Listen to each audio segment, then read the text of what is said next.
এই জড় জগৎকে সৃষ্টিকর্তা শ্রীকৃষ্ণ দুঃখালয়, দুঃখে পরিপূর্ণ বলে প্রমাণ করেছেন। তাহলে আমরা কিভাবে এটিকে আরামদায়ক করে তুলতে পারি? বিজ্ঞানের তথাকথিত অগ্রগতির মাধ্যমে কি এই পৃথিবীকে আরামদায়ক করে তোলা সম্ভব? না, এটা সম্ভব নয়। ফলস্বরূপ আমরা জানতেও চাই না যে এই দুঃখগুলি কি। যেমনটি আগে বলা হয়েছে, দুঃখগুলি হল জন্ম, বার্ধক্য, রোগ এবং মৃত্যু, এবং যেহেতু আমরা এগুলোর সমাধান করতে পারি না, তাই আমরা এগুলোকে একপাশে সরিয়ে রাখার চেষ্টা করি। বিজ্ঞানের এই দুঃখগুলি সমাধান করার কোন ক্ষমতা নেই যা আমাদের সর্বদা কষ্ট দেয়। পরিবর্তে তারা আমাদের মনোযোগ মহাকাশযান বা পারমাণবিক বোমা তৈরির দিকে সরিয়ে দেয়। এই সমস্যার সমাধান এখানে ভগবদ গীতায় দেওয়া হয়েছে।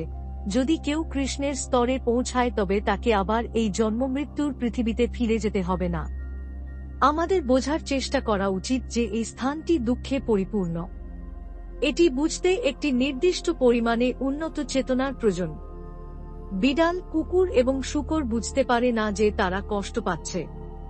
মানুষকে বুদ্ধিমান প্রাণী বলা হয়, কিন্তু তার বুদ্ধিমত্তা এই দুঃখজনক অবস্থা থেকে মুক্তি পাওয়ার উপায় খুঁজে বের করার পরিবর্তে তার পশুত্বের প্রবণতাকে আরও এগিয়ে নেওয়ার জন্য ব্যবহৃত হচ্ছে। এখানে কৃষ্ণ স্পষ্টভাবে বলেছেন যে যে ব্যক্তি তার কাছে আসে সে আর কখনো দুঃখভোগের জন্য পুনর্জন্ম লাভ করবে না।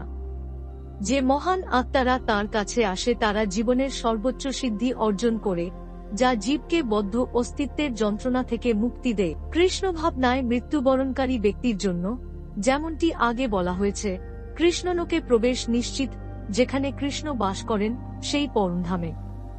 এই মুহূর্তে কেউ জিজ্ঞাসা করতে পারে যে সেই গ্রহে যাওয়ার সুবিধা কি, এবং কৃষ্ণ নিজেই উত্তর দেন, আমাকে লাভের পর ভক্তিতে যোগী মহান আত্মারা আর কখনো এই ক্ষণস্থায়ী জগতে ফিরে আসেন না, যা দুঃখে পরিপূর্ণ, কারণ তারা সর্বোচ্চ সিদ্ধি অর্জন করেছেন। গীতা 8:1-5